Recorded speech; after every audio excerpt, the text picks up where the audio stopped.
بسم اللہ والصلاة والسلام علی رسول اللہ۔ اہل حدیث بزرگ علماء کرام اور دیگر ہمارے بزرگ علماء کرام کی خدمت میں ایک عاجزانہ درخواست ہے، جہاں پر دو طرفہ ریفرنسز حوالے موجود ہیں، تو اگر ہم اس طرح کریں کہ یہ جو نماز کی کتاب ہے یہ عین سنت کے مطابق ہے، لیکن یہ جو کتاب ہے مدلل یہ بھی سنت کے مطابق ہے، جہاں دو طرفہ دلائل موجود ہیں وہاں پر ہم مناظرے، بحث، ڈیبیٹ کیوں کرے؟ یوٹیوب گالیوں سے بھرا ہوا ہے، تو ہم کو چاہیے کہ ہم امت کا خیال کریں۔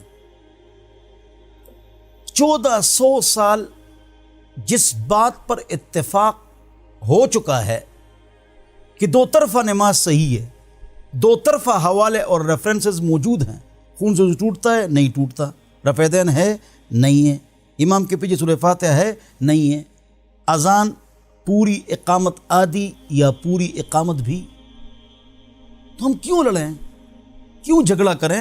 میں کہتا ہوں جتنی کتابیں لکھی گئی ہیں اگر اس کے اوپر ایک جملہ لکھ لیا جائے کہ بھئی یہ جو نماز ہے یہ سنت کے مطابق ہے، لیکن دوسرے جو ہمارے بزرگ نماز پڑھتے ہیں وہ بھی سنت کے مطابق، میں یہاں پر وہ بات کرتا ہوں جہاں دلائل ہے۔ مثلا اگر آپ یہ کہیں کہ زبان سے نیت کرنا نہ فرض ہے نہ واجب ہے نہ سنت ہے، تو واقعی آپ کی یہ بات ٹھیک ہے، میں کہتا ہوں مستحب بھی نہیں ہے۔ فتح الامری جلد نمبر 1 صفحہ نمبر 1، ولا عبرت للذکر باللسان، زبان سے نیت کا اعتبار نہیں ہے، نہ فرض ہے نہ واجب ہے نہ سنت ہے، مستحب بھی نہیں ہے۔ مثلا کانوں سے ہاتھ لگانا، اگر آپ کہیں کہ یہ درست نہیں ہے تو اس پر آپ دلائل دے سکتے ہیں۔ میں رفع دین، آمین بالجہر، تراویح، جب دونوں طرف ریفرنسز اور حوالے موجود ہیں تو ہم لوگوں کا وقت بھی ضائع کر رہے ہیں، اپنا وقت بھی ضائع کر رہے ہیں، دور کا کافر اور قریب کا فاسق خوش ہو رہا ہے کہ آپس میں لڑتے جائیں، حکومت ہم کریں گے۔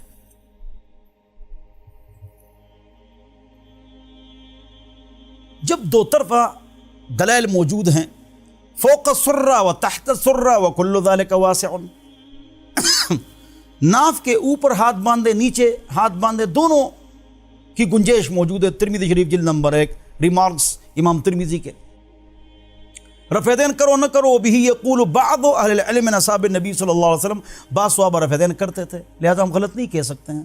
وہ بھی یقول غیر واحد من اہل العلم من اصحاب النبی صلی اللہ علیہ وسلم، اکثر صحابہ رفع دین نہیں کرتے تھے، تو ہم اس کو بھی غلط نہیں کہہ سکتے ہیں۔ مالک، ابو حنیفہ فرماتے رفع دین نہیں ہے، شافعی، احمد فرماتے رفع دین ہے، یہ سارے ہمارے بزرگ ہیں، دونوں طرف دلائل موجود ہیں۔ تو کتنے مناظرے ہوتے ہیں، کتنی بحث ہوتی ہے، کتنا وقت کا ضیاع ہوتا ہے۔ جب تمام اکابر نے کہہ دیا ہے کہ دونوں ریفرنسز اور حوالے اور مسائل صحیح ہیں، تو آپس میں آج ہم لڑتے ہیں۔ جمعہ سے پہلے کتنی رکعتیں سنت، بعد میں کتنی رکعتیں ہیں، دلائل تو ہیں۔ سفر میں سنت پڑھیں گے یا نہیں پڑھیں گے، دونوں طرف دلائل ہیں، تو ہم کیوں آپس میں لڑیں جھگڑیں اور گالیاں دیں؟ بڑی داڑھی حضور اکرم صلی اللہ علیہ وسلم کی سنت ہے، انہیں بڑی داڑیاں رکھی ہوئی، یہ تو کفر ہے۔ یا کسی نے سر پر رومال رکھا ہے، آپ کہیں جی نعوذ باللہ نعوذ باللہ نعوذ باللہ، یہ ترپال انہوں نے باندھا ہوئے تھے، کوئی توہین ہے بھائی، کھلے کھڑے ہیں گندا جملہ استعمال کرو نہ، یہ سب ہمارے بھائی ہیں، جو قرآن حدیث اور ختم نبوت کو مانے وہ مسلمان ہیں، سب مانتے ہیں، لہذا سارے مسلمان ہیں۔ ہاں شرک سے بچنا ہے تاکہ نبی کی شفاعت ملے، بدعت سے بچنا ہے تاکہ نبی علیہ السلام کے ہاتھ کا حوض کوثر ملے۔ ان لکل نبی دعوۃ مستجابۃ فتعجل کل نبی دعوتہ وان اختبات دعوتی شفاعۃ لامتی یوم القیامہ من لا یشرک باللہ شیئا او کما قال رواہ البخاری۔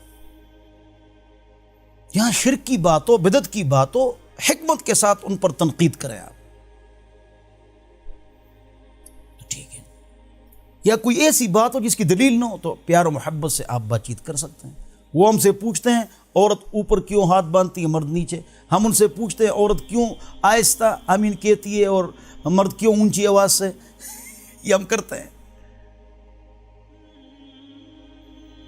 تو اس میں تشدد ہم کو ختم کرنا چاہیے، اور لوگ نمازی بنیں، اللہ والے بنیں، شرک سے پاک ہو، بدعت سے پاک ہو، یہ اچھی بات ہے۔ تو میں نے ایک عبارت نکالی ہے اپنی کتاب سے، میں پڑھ کے سناتا ہوں، جو فتاوی ابن تیمیہ میں، مجموعۃ الفتاوی میں شیخ الاسلام ابن تیمیہ جلد نمبر 23 صفحہ نمبر 254 پر بڑی اچھی عبارت مجھے ملی ہے، تو میں نے یہاں پر کوٹ کی ہے۔ فالواجب علی کل مؤمن موالاۃ المؤمنین مع علماء المؤمنین، واجب ہے، پس واجب ہے ہر مسلمان پر کہ مومنین کے جو علماء ہیں ان سے محبت کرے۔ مومنین کے علماء کون سے ہیں؟ ائمہ مجتہدین۔ کون ہے؟ حنیفہ، مالک، شافعی، احمد۔ آگے فرما رہے ہیں وَأَن يَقْصُدَ الْحَقَّ وَيَتَّبِعَهُ حَيْثُ وَجَدَهُ، اور حق کی اتباع کرے آدمی، اس کا قصد کرے جہاں اس کو پالے۔ وَيَعْلَمَ، اور یہ یقین رکھے، یا یعلم کا معنی یقین ہے، أَنَّ مَنِ اجْتَهَدَ مِنْهُمْ فَأَصَابَ فَلَهُ أَجْرَانِ وَإِنْ اجْتَهَدَ مِنْهُمْ فَأَخْطَأَ فَلَهُ أَجْرٌ لِاجْتِهَادِهِ، جس نے صحیح فیصلہ کیا اس کے لیے 2 اجر، جس نے غلطی کی لیکن اجتہادی غلطی، انٹرپریٹیشن ہماری ہے، اس کے پیچھے امیٹیشن، تو اس کے لیے 1 اجر ہے، لیکن آخرت میں اس کا پتہ چلے گا۔ یہاں اجتہادی مسائل میں اختلاف ہے۔ 30 گائے میں 1 گائے ہے، لیکن 30 بھینسوں میں 1 بھینس ہے 1 سال کی، یہ تو قرآن حدیث میں نہیں۔ تو فرماتے ہیں وَخَطَأُهُ مَغْفُورٌ لَهُ، اگر اس نے غلطی کی چونکہ اجتہاد کیا لہذا اس کی غلطی کیا ہے؟ معاف ہے۔ وَعَلَى الْمُؤْمِنِينَ أَن يَتَّبِعُوا إِمَامَهُمْ، اور مسلمانوں پر لازم ہے کہ اپنے امام کی اتباع کریں۔ اذا فعل ما يسوغ، جب وہ کرے وہ کچھ جس کی گنجائش شریعت میں ہو، یعنی ریفرنس اور دلیل موجود ہو۔ فإن نبی صلی اللہ علیہ وسلم قال انما جعل الامام ليتم به، امام کی اتباع اس لیے ہے، اس کو اس لیے بنایا گیا ہے کہ اس کی اتباع کی جائے۔ وسواء رفع يده ولم يرفع يده لا يقدح ذلك في صلاتهم ولا يبطلها، جو آدمی رفع دین کرے نہ کرے اس کی نماز نہ خراب ہوتی ہے، نہ اس میں کوئی نقصان ہے، اور نہ نماز باطل ہوتی ہے۔ لا عند ابی حنیفہ ولا الشافعی ولا مالک ولا احمد،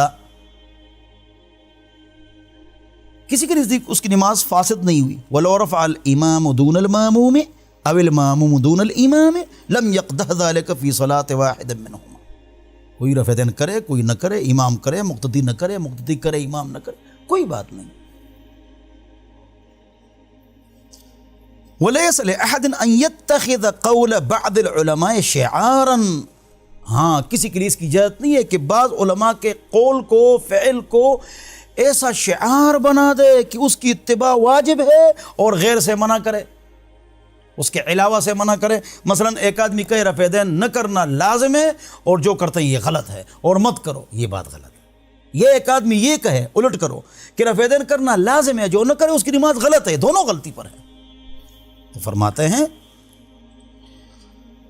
وَيَنْهَى عَنْ غَيْرِهِ مِمَّا جَاءَتْ بِهِ السُّنَّةُ، جس پر سنت آ چکی ہے۔ حضرت نے باقاعدہ مثالیں دی ہیں، بل كُلُّ مَا جَاءَتْ بِهِ السُّنَّةُ فَهُوَ وَاسِعٌ، جس پر سنت آ چکی ہے، دلیل آ چکی ہے، حدیث آ چکی ہے، اس کی گنجائش موجود ہے۔ حضرت مثال دے رہے مثل الاذان والاقامہ، جیسے اذان اور اقامت ایک جیسے دو پورے الفاظ، ڈبل، اس کی بھی دلیل ہے بخاری مسلم میں۔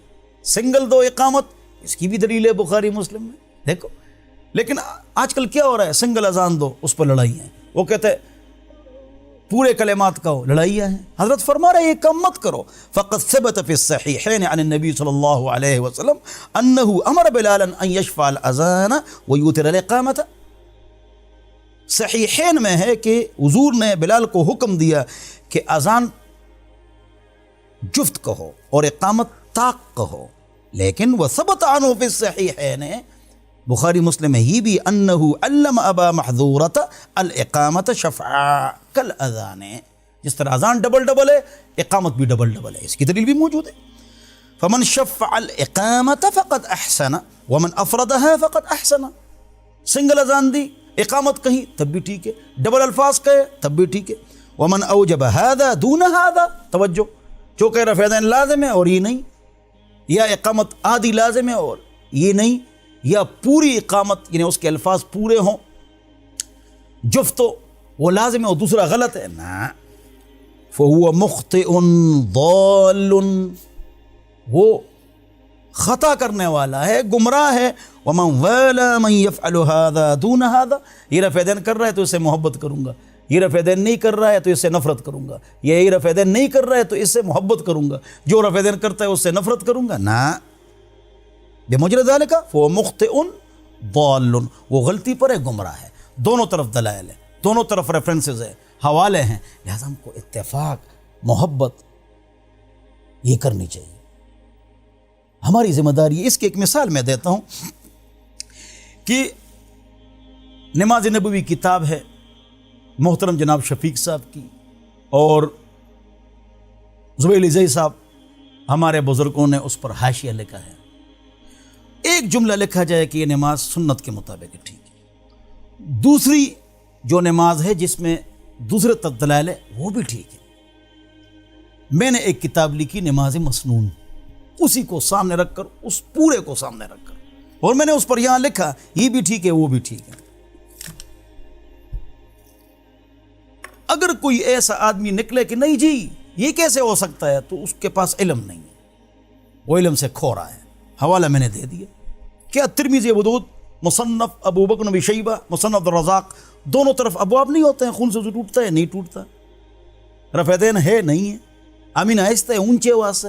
تو لہٰذا یہ جو موجود دور ہے وہ اتفاق کا ہے، اتحاد کا ہے۔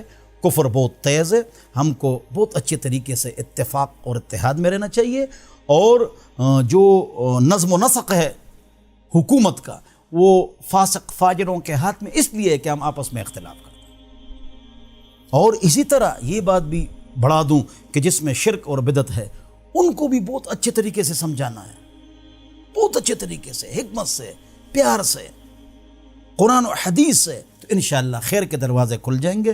جو قرآن حدیث اور ختم نبوت کو مانے وہ مسلمان ہیں، سب مانتے ہیں، لہذا سارے مسلمان ہیں۔ شرک سے بچنا ہے اور بدعت سے بچنا ہے۔ اللہ تعالیٰ مجھے اور آپ حضرات کو عمل کی توفیق عطا فرمائے۔